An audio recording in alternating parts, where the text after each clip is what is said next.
Hello, welcome to the Property Podcast. I am Rob B. I am with Rob D. But this week we are not alone. But this week we've been joined by some experts. Because for over 300 episodes, you've heard Rob and I talk about our views on the property market and our predictions of the future. So to add some balance finally, we invited a few property juggernauts to join us on this week's show.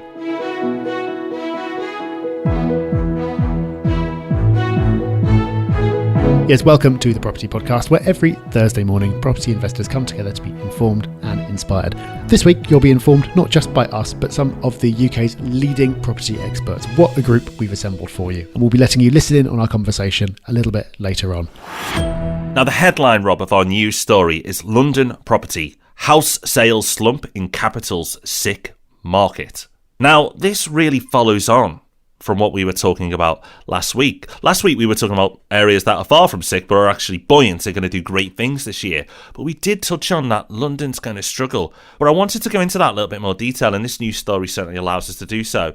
What this news story covers is that there were fewer sales in 28 of the capital's 33 boroughs.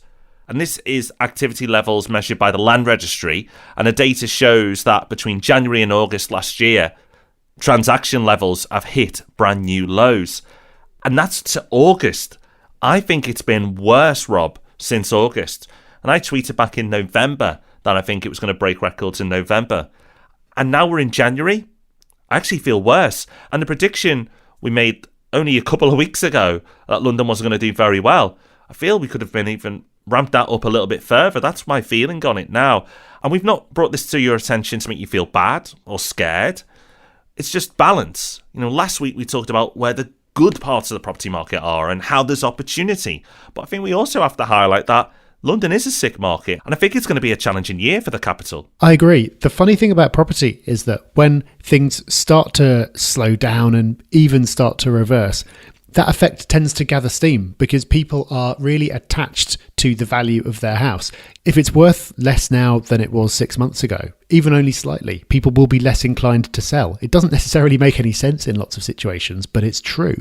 Therefore, if the perception is that the market is doing badly, that perception is going to become reality, and that's going to feed into lower transaction figures.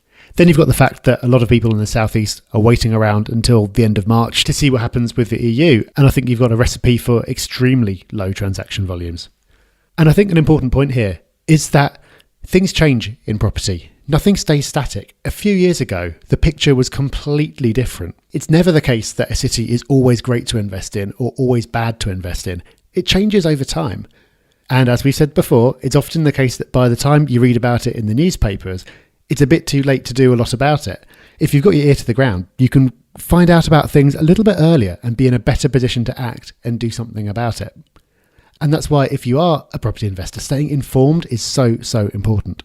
Now, to give you hope and light at the end of the tunnel, we don't think London's in for a big crash. Yes, prices may dip and they may fall slightly, but it's not going to collapse. The London market is not going to collapse. But in the very short term, there's going to be a lot of negativity, and the media is going to whip this up and make you feel negative and possibly, depending on your mindset and your experience, a little scared. But remember, London is one city and it's one market, and it is not the UK as much as the media try to make us think it is. So just be aware of that when making your decisions. Don't let the media be your investment guide. And further good news for London is because now people are probably going to stop building because they haven't got the confidence.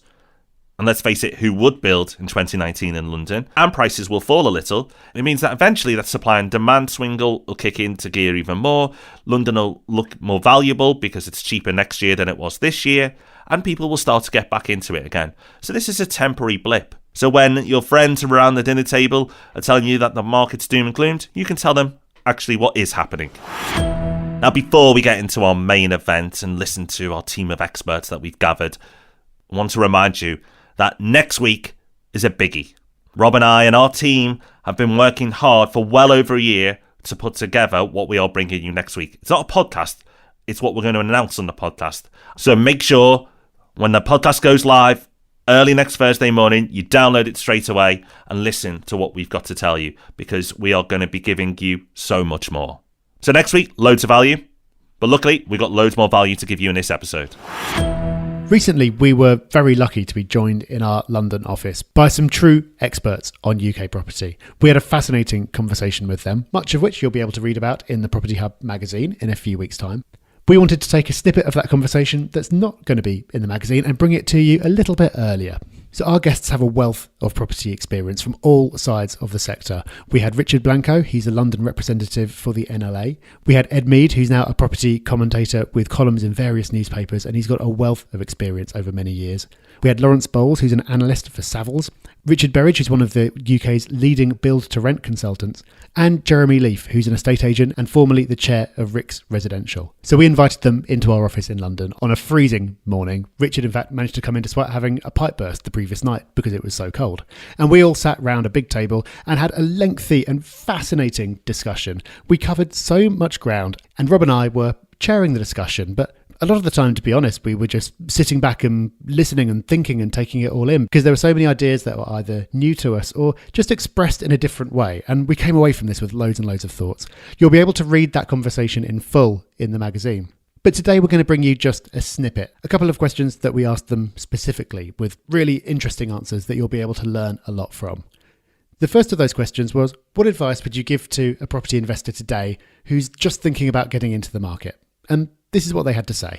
Business planning, I would say. There's a lot to get your head around in terms of tax changes, what's the best structure, all of the new regulation as well.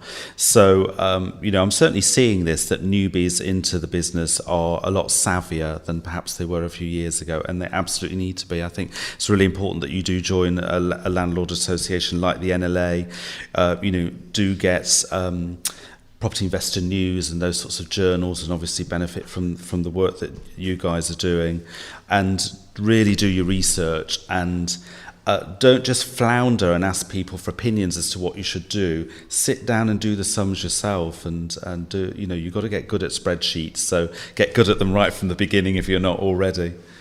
The experience I've had over a very long time in this area has been that people need to look at total returns and not just a yield. They need to be very, very clear that they're doing this probably for the long term. If they're only investing for its investment value rather than having a use for little Johnny or them to live in at a later date, then they need to do everything that Richard's just said in terms of business planning. So make sure that it makes sense for you privately. For a lot of people, it can become a real labour of love. That's what we find most landlords are like. They love their properties. They make sure their tenants are looked after. And it's only because you read these really, I was about to use an expletive, Daily Mail headlines that they believe that it's all bad. It's not. It's a great thing to be in.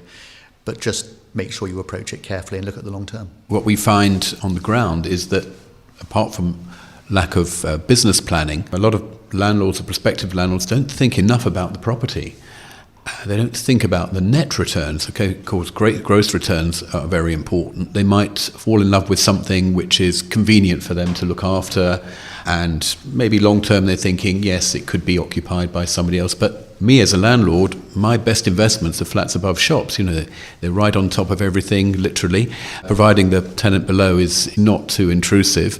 They give best returns, fewest or least voids, and if well planned, they work very well. And the gross to net is relatively small, but when people or landlords start looking at blocks of flats and they might like the flat and the service charge are going up and up, or the landlords have this idea they're going to put 9 flats above and then they're going to uprate all the services and all the common areas, all of a sudden they don't look so attractive. And now, the market being relatively quiet, I think some landlords are speaking to us and thinking of ways of actually improving their returns and saying, well, that flat has always been difficult to let.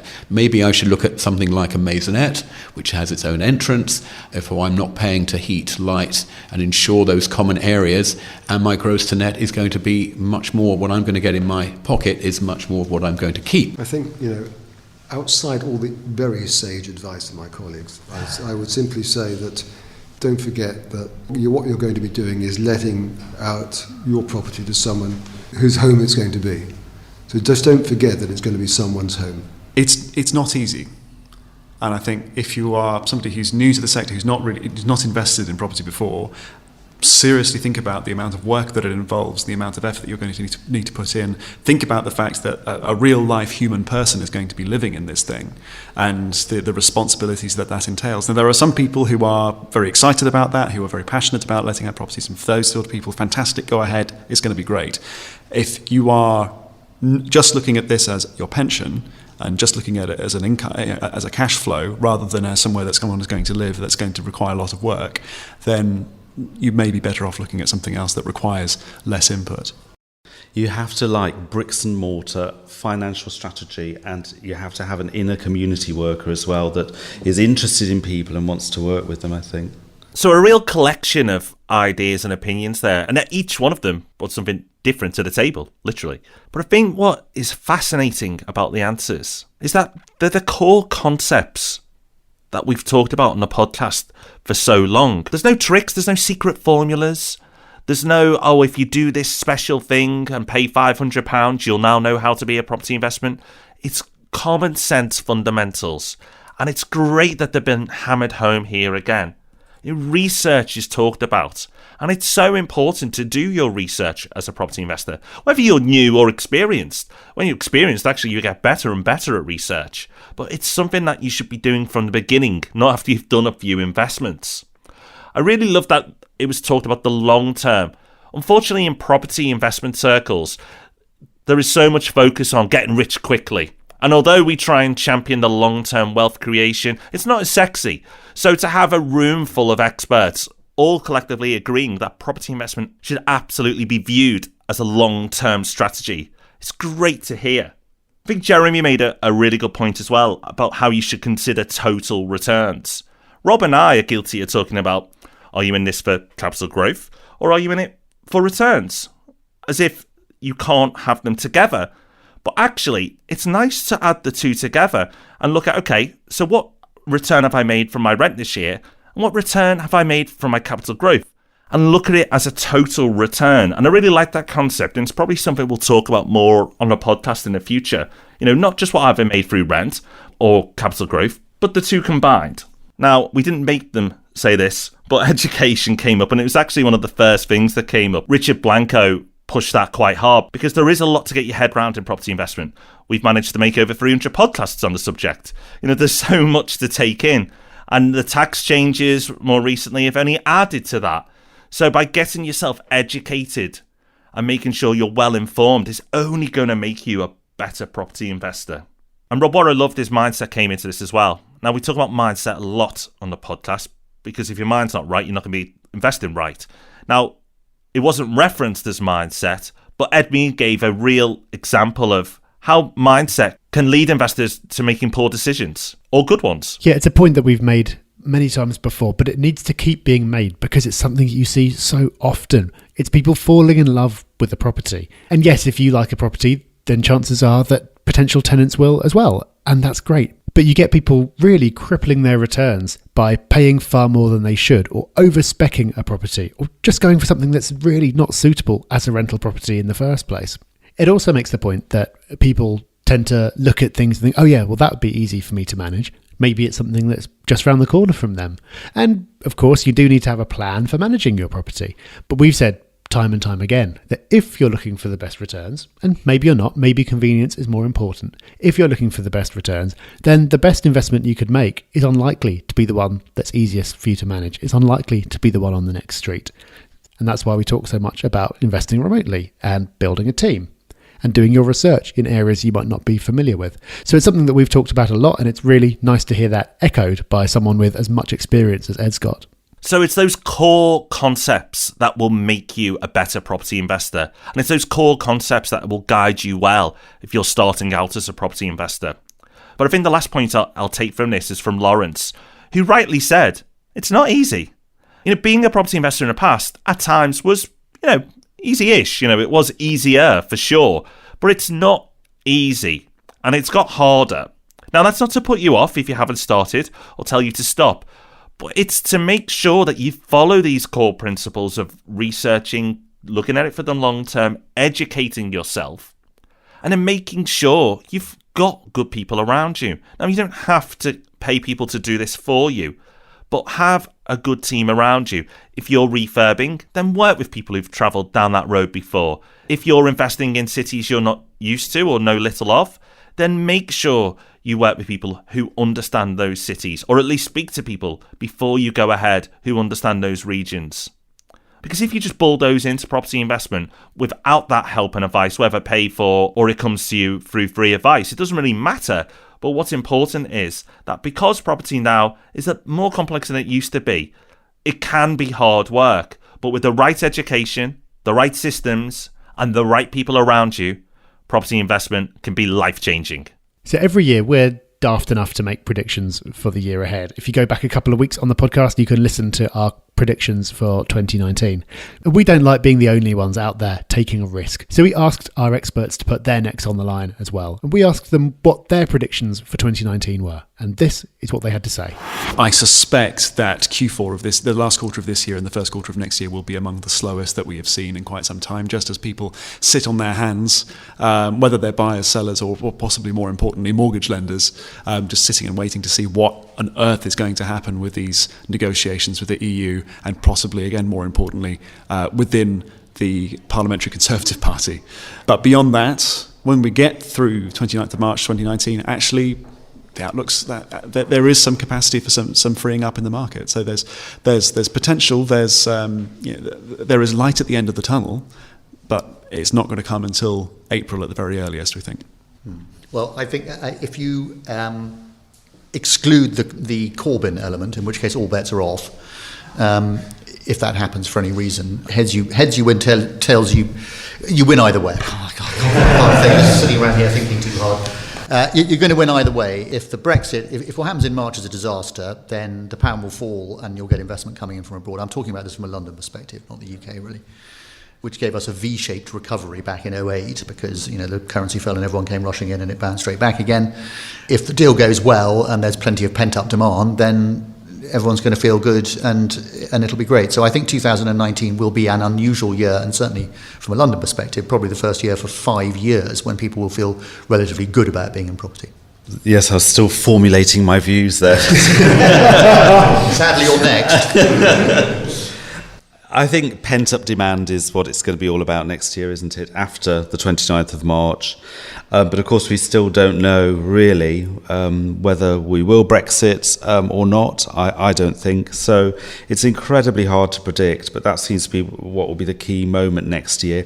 I think the other thing is we've got a lot of regulation that's due to find its way through the system, the regulation of letting agents, the ending of tenant fees, the redress scheme for landlords. So, that's going to be quite sobering, I think, for a lot of people who are already in the sector. I think we're already in a price-sensitive, needs-driven market, and we're going to see much of that continuing in the sales side, buyers holding sway. But we often find that what happens in sales is in inverse proportion to what happens in lettings. So I think if that perception continues, and we've already seen quite a bit of it, that lettings will start to pick up a little bit more, because there are people, there's no question out there, they think, why should I buy now? It may be, if they're not taking a longer term view and it's not an occupational decision, they're thinking, why buy now? I'm only going to be here a couple of years. It could be quite a bit less, and particularly obviously if they're highly geared. So lettings is likely to become more popular, even more popular, as people sort of hedge their way around house prices. But there's no question there's a lot of pent-up demand. We've seen it before.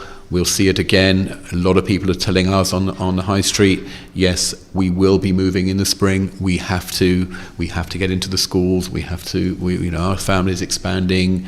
The job is changing. It will come. It's just a question of when. Well, it's certainly true that people have to live, and they're going to have to go on living, and that's when people are going to do what they do. They're either going to rent or buy, whatever their circumstances lead them to do. I think from what Lawrence was saying, I take what Lawrence was saying was more or less to say that transactions are going to be slightly sluggish over the next 2 quarters, and I think I would probably agree with that, certainly from a sales point of view. I think from a rental point of view, and not specifically built to rent, I think we see the market getting stronger, not necessarily from an increase in rents necessarily, but from the numbers of people wanting to rent. And I think that society is changing quite substantially and quicker than I've seen it change before, and lots of things coming in. And I think people like the flexibility of renting, and I think they like the fact that they don't have responsibilities that they would otherwise have. Owning a property is a huge responsibility. And as people also become more mobile, which they do, and as the country becomes more balanced in a way that it hasn't done before, in my view, except going way back. So we're getting more power and more importance into the Midlands and certainly into the northwest and later on in the northeast as well, and down to the southwest, at least as far as Bristol is concerned. I think we're going to see more mobility, which is going to mean more flexibility is going to be required, and people will move around more.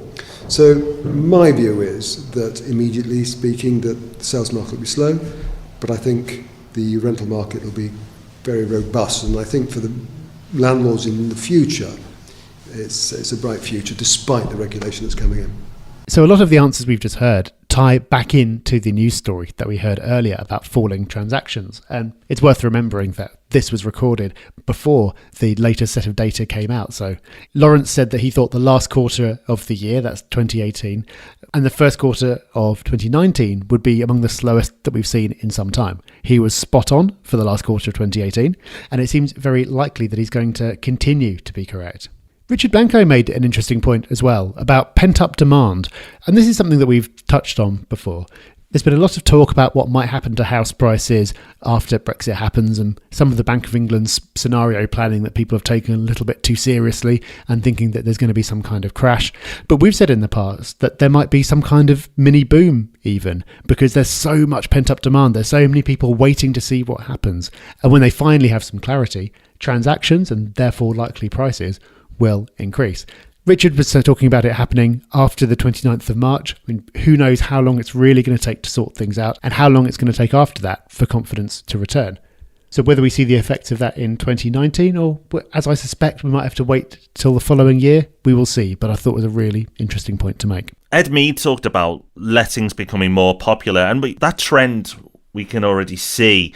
The percentage of people in the UK renting is increasing year on year.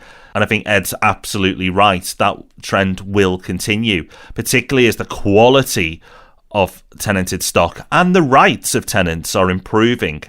And I think that can only be seen as a good thing. You know, home ownership is wonderful. If people want it, yes, they should have access to it, and Help to Buy exists for that. But there are people who consciously choose to let, particularly in city centres. And I don't see it as a bad thing, that trend continuing. And finally, it's always nice to end on a positive, but I think Richard Beridge shares the views of many of us that while sales are slow now, he thinks the rental market will be very robust, which we do too. That's not going to be as volatile anywhere near. But for landlords in the future, it's a bright future. Despite all the things that are happening, this is a blip. What is happening now? It's no surprise, it's no shock. It's predicted in the 18-year property cycle even. This is part and parcel of what was always going to happen, that mid-cycle wobble. And now is the time that the brave prosper and those who are nervous don't.